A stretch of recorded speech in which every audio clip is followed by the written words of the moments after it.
What's different with quantum neurology?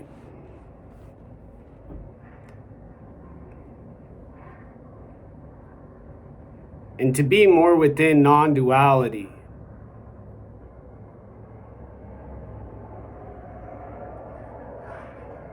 Neuroneurology. Clinical neurology.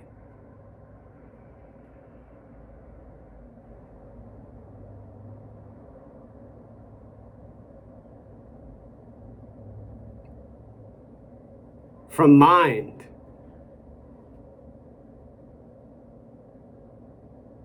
Self and ego and all of the terms and the language. Aside from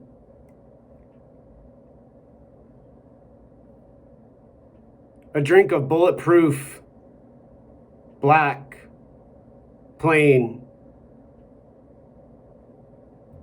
coffee now,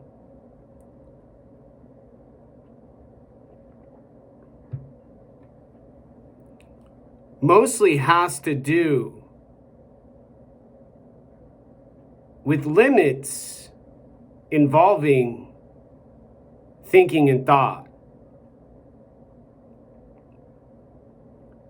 And eventually achievement, reaching a goal, making a set of videos with mathematical difficulty included now. And reaching limits, not financially and economically, and chemically especially, similar to cocaine.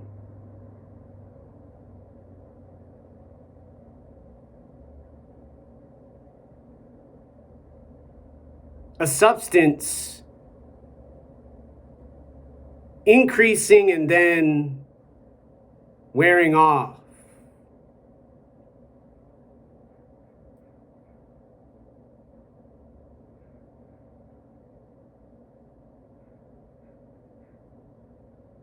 When a person, a human,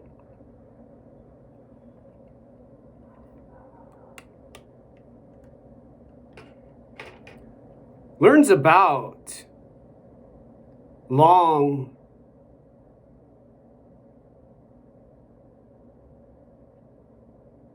amounts of time thinking, and thoughts unrestricted,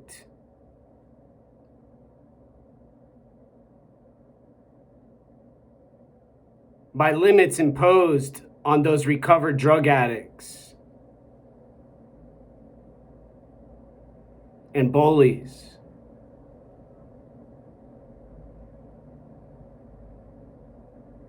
And those who go to those AA meetings, cautiously observing and watching and seeing and hearing and listening to information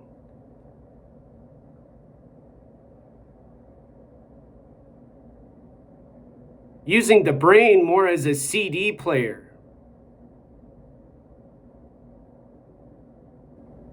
a television for consciousness now. And when the energy stops, and when energy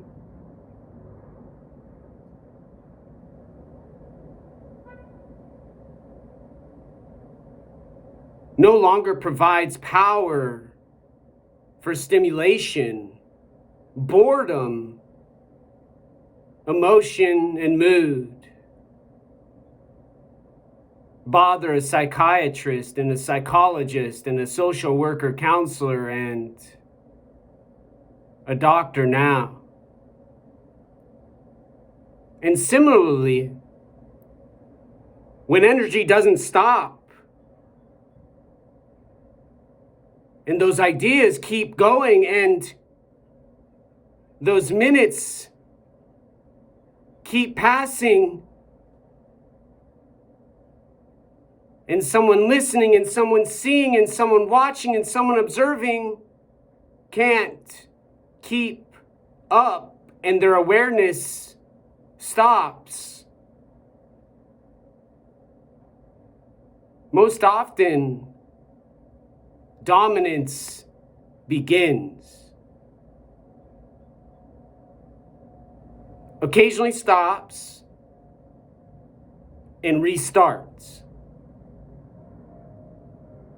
Pauses, begins and restarts. Now,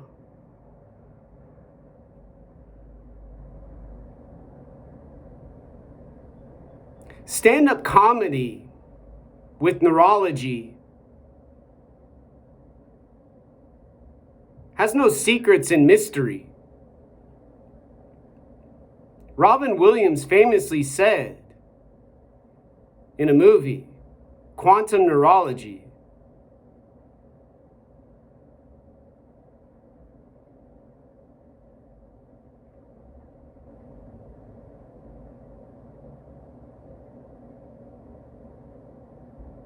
and there's been suicides,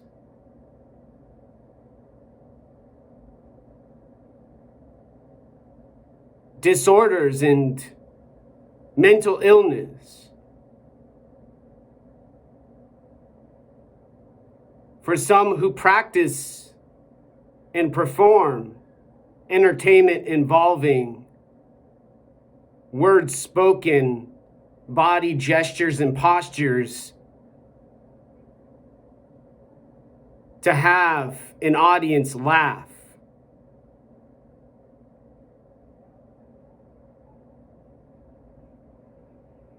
And play and have fun.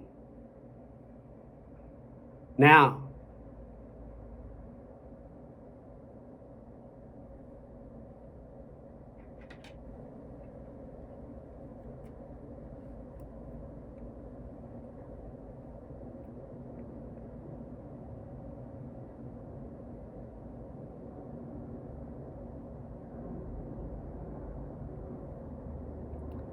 mental health and stand-up comedy mostly have to do with those performers, those writers, those entertainers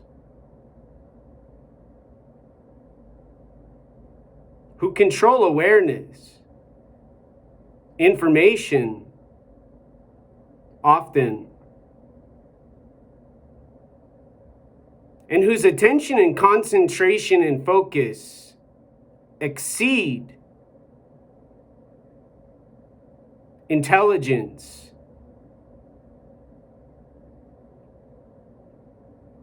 of those taking a break from their job, their career, working.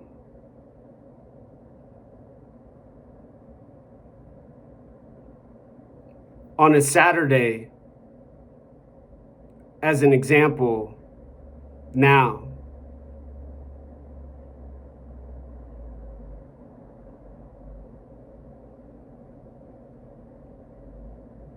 However, mental health and stand-up comedy have more to do with what's not talked about with awareness, consciousness,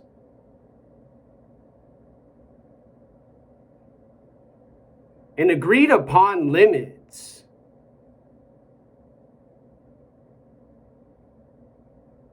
And appropriate practices to not exceed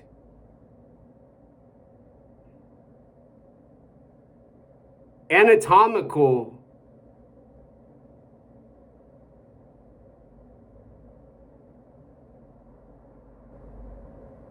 parts of body. Blood flow and bad nutrition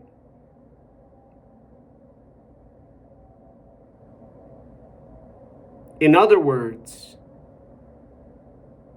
are less beneficial than initially learning. After a while, there's hallucinations. And after a while has concluded, there's mysterious sounds, similar to a baby screaming in a tent by a grocery store now.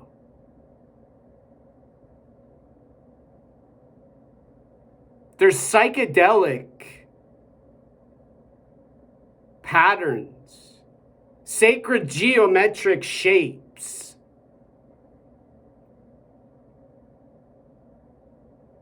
And then there's awareness. And when there's awareness not disrupted by an intentional choice, by someone else who has a motive for some reason why they are causing anarchy, confusion, misdirection, and dizziness, then there's a beginning in a slow, calm, relaxed learning about how to not have an emotion and a mood caused by a brain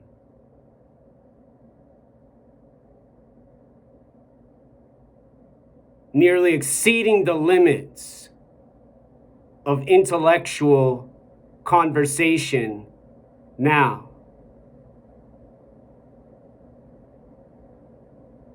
Going and going and going with no effort other than energy used to see, hear, and most patiently of all, smelling, feeling,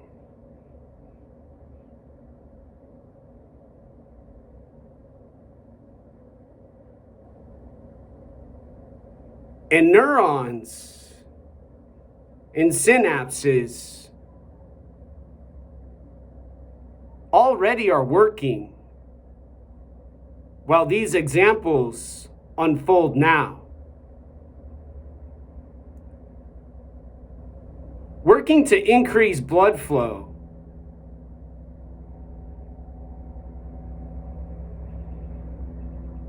causes more harm than eating a box of sugar-filled donuts. Now, arguably, theoretically, possibly,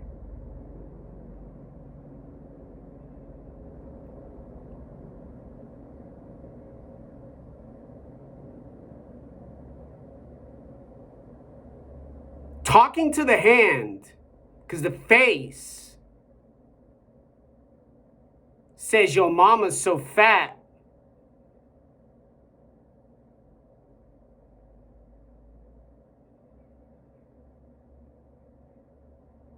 The grocery store said she can't come back. Now,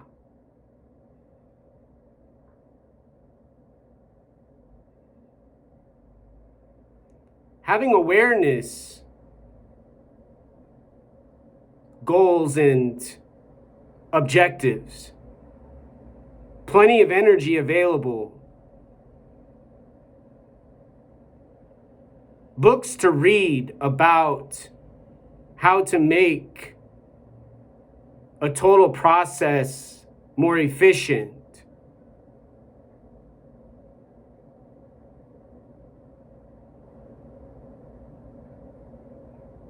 within a system of stand-up comedy makes my fat go jiggle wiggle and my cheeks go, oh, that's nice. Now,